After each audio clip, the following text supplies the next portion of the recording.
آج صدر جو ہیں وہ ڈیٹ دینا چاہتے ہیں، اور ہماری جو وزارت قانون ہے اس نے صدر کو کہا ہے کہ آپ ڈیٹ نہیں دے سکتے، اور الیکشن کمیشن کے پاس دوبارہ جا کے ہماری کچھ ایجنسیز کہتی ہیں کہ جناب ہمارے پاس الیکشن کے لیے زیادہ مناسب افرادی وسائل موجود نہیں ہیں. تو کیا آج پھر ہم مان جائیں ان سارے آرگومنٹس کی بنیاد پہ کہ الیکشن کا ڈیلے جائز ہے؟ نہیں، اس پہ میں سمجھتا ہوں کہ ابھی اکرم صاحب بطور سیاسی کارکن میں نہیں سمجھتا ہوں کہ یہ کیئر ٹیکر گورنمنٹ کا سلسلہ پرولونگ ہو. یہ کیئر ٹیکر جو ہے یہ عوام کو جواب دہ نہیں ہے. آج بھلا ہم چیخیں چلائیں جو مرضی کریں، جو مہنگائی کی صورتحال ہے وہ تو ہمیں جواب دہ نہیں ہے. وہ تو ایک limited purpose for particular purpose آئے ہوئے ہیں. ہم یہ سمجھتے ہیں کہ جتنا جلدی انتخابات ہوں گے، جس جماعت کو بھی عوام منتخب کریں وہ عوام کو جواب دہ ہوگی جی، اور جب وہ جواب دہ ہوگی تو وہ ایسی پالیسیز مرتب کرے گی کہ جس سے عوام کو سہولت مل سکے. یہ پرولونگ جو یہ سسٹم چلے گا یہ پاکستان کے مفاد میں نہیں، پاکستان کی فیڈریشن کے مفاد میں نہیں. نیئر بخاری صاحب، پھر یہاں پر یہ سوال بھی تو اٹھتا ہے نا، یہ سوال بھی اٹھتا ہے کہ اگر پیپلز پارٹی 90 دن میں انتخابات چاہتی تھی تو پھر مشترکہ مفادات کونسل میں مردم شماری کو نوٹیفائی کرنے میں حصہ کیوں لیا پیپلز پارٹی نے؟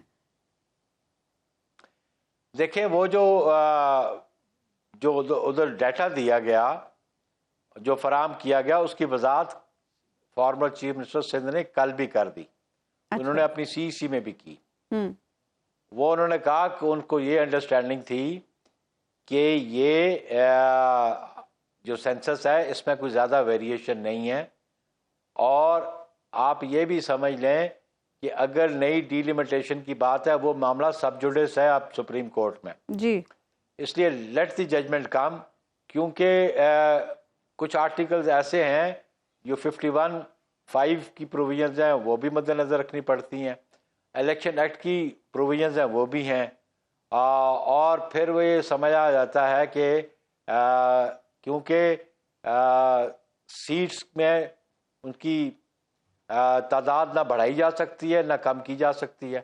ہماری یہ انڈرسٹینڈنگ تھی کہ کیونکہ آرٹیکل 51 جو ہے وہ نمبر آف سیٹس آرٹیکل 51(1) میں دیتا ہے، اور اس کی جو 51(3) جو ہے وہ کمپوزیشن دیتا ہے نیشنل اسمبلی کی سیٹس کی اور پروونشل اسمبلیز کی. اور اگر آپ ڈیلیمیٹیشن میں جانا چاہتے ہیں تو پھر آپ اس کو آفس میں بیٹھ کے ڈیلیمیٹ کر سکتے ہیں، کیونکہ پاپولیشن کا کوئی ویریئنس نہیں تھا. اگر آپ کو سیٹس بڑھانی پڑتی ہیں تو وہ جو فورم ہے جو سیٹس بڑھانے والا وہ آپ کو اویلیبل نہیں ہے. اگر اویلیبل اس وقت تھا تو اس وقت 2/3 میجورٹی نہیں تھی، کیونکہ وہ 51 کی جو سیٹس کی شفلنگ ہے وہ کانسٹیٹیوشن کو امینڈ کیے بغیر نہیں ہو سکتی. تو یہ چیف منسٹر کی انڈرسٹینڈنگ تھی ادھر کہ الیکشن ود ان 90 days جو ود ان پریسکرائبڈ پیریڈ جو ہے کانسٹیٹیوشن کا اس کے اندر ہو جائیں گے، and he agreed to it, اور اس پہ ایگریمنٹ ہو گیا.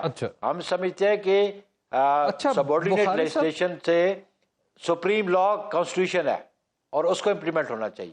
بخاری صاحب، آپ کو کیا خطرات نظر آ رہے ہیں؟ ابھی آپ نے کہا کہ الیکشن نہیں ہوں گے، تو آپ یعنی آپ کو نظر آ رہا ہے کہ خطرات کیا کوئی غیر جمہوری سیٹ اپ یا یہی سیٹ اپ طول پکڑتا آپ کو نظر آ رہا ہے؟ کیا خطرات ہیں آپ کو، آپ کے خیال میں؟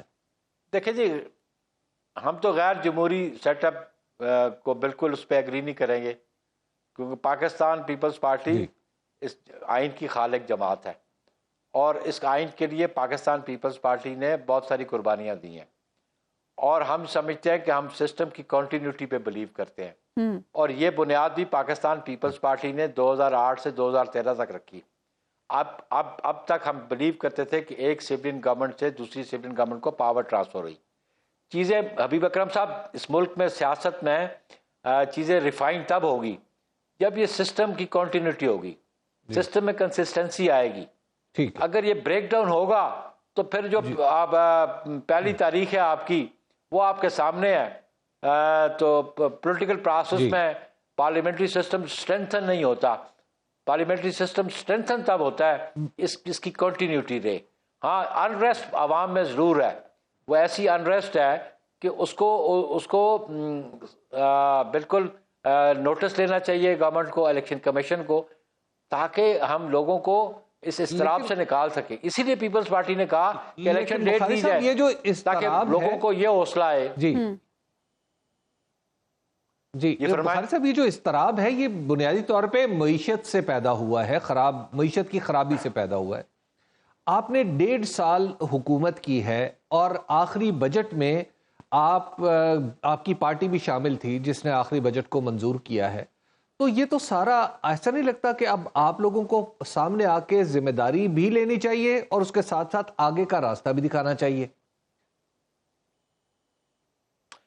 بالکل حبیب اکرم صاحب، میں سمجھتا ہوں کہ جو پارٹیز گورنمنٹ میں رہی ہیں وہ ساری جواب دہ ہیں قوم کو. وہ ساری جواب دہ ہیں قوم کو. کس کا کیا کردار تھا قوم کے سامنے ہے اور وہ ایویلیویٹ کر سکتی ہیں. وہ دے آر دی بیسٹ جج. دے کین جج کہ کس کی کیا پرفارمنس تھی، کس کے ذمہ کیا تھا، اس نے کیسے پرفارم کیا. اور لوگ بالکل سمجھتے ہیں. پولیٹیکلی میں سمجھتا ہوں سیاسی طور پہ یہ شعور پاکستانی قوم کے پاس ہے اور وہ فیصلہ کر سکتے ہیں. اسی لیے ہم چاہتے ہیں کہ اس اضطراب سے نکالنے کے لیے انتخابات ہوں. جس جماعت کو بھی اختیار عوام دیں وہ اقتدار سنبھالے اور عوام کو وہ جواب دہ بھی ہو. بالکل یہ بجٹ جو ہوا ہم نے ووٹ کیا اس میں، لیکن ہم یہ بھی دیکھیں کہ یہ کن اقدامات کے کانسیکوینسز ہیں. آپ جو مہنگائی میں ہم پھنسے ہوئے ہیں، سچویشن ہے. سنو نیوز کا یوٹیوب چینل ہی آپ کی خدمت میں بے لاگ تبصرے اور غیر جانبدار تجزیے لے کر آتا ہے.